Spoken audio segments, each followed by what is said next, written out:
हाय, आज आहे रविवार आणि घरातली आणि बाहेरची अशी बरीच सारी कामं आवरून घ्यायची होती. त्याआधी म्हटली चला सगळा स्वयंपाक आवरून घेऊया आणि रविवार म्हटलं की आमच्याकडे नॉनव्हेज हे असतंच.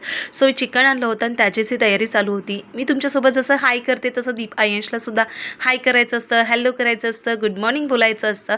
सो सगळं आवरून आम्ही गेलो होतो हार्डवेअरच्या दुकानामध्ये आणि आमच्या घरातले सगळे नळ खराब झाले होते, तर ते आम्हाला बदली करायचे होते. म्हणून मी काही बरेच असे ऑप्शन बघत होतो.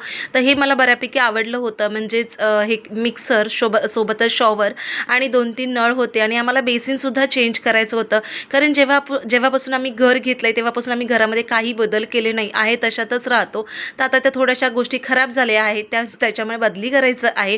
तर इथे मिस्त्रीवाले काका आले होते, तर त्यांनी त्यांचं काम सुरू केलं होतं.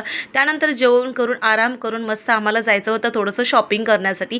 तर आमच्या इथे जवळच इथे स्टुडिओ आहे, तर त्यासाठी म्हटली चला रेग्युलर मला टी शर्ट नाही आहेत. तुम्ही बऱ्याच व्हिडिओमध्ये माझे फक्त 2-3 टी शर्ट बघतात, पिवळं, हिरवं, निळं असं तुम्ही बघता. तर ते थोडं घ्यायचं होतं. 2026 पासून मी विचार केला की स्वतःवरती खर्च करायचा. प्रत्येक महिन्याला का होऊ दे 1000-1500चं स्वतःला खर्च करून वस्तू आणायच्या आहेत. म्हणजे थोडंसं मेंटेन ठेवायचं आहे स्वतःला, असा विचार केला आहे. त्यानंतर मला एक मस्त असं कुर्ती आणि 2 असे टी शर्ट मिळाली. ती तुम्हाला मी नेक्स्ट ब्लॉगमध्ये दाखवेनच. आणि आयेशला मी प्रॉमिस केलं होतं की त्याला रविवारी मी छान असा पिझ्झा देणार होती, म्हणून त्याच्यासाठी आज काही जेवण बनवलं नव्हतं रात्रीचं, तर त्याच्यासाठी मी ते पिझ्झा ऑर्डर केला होता.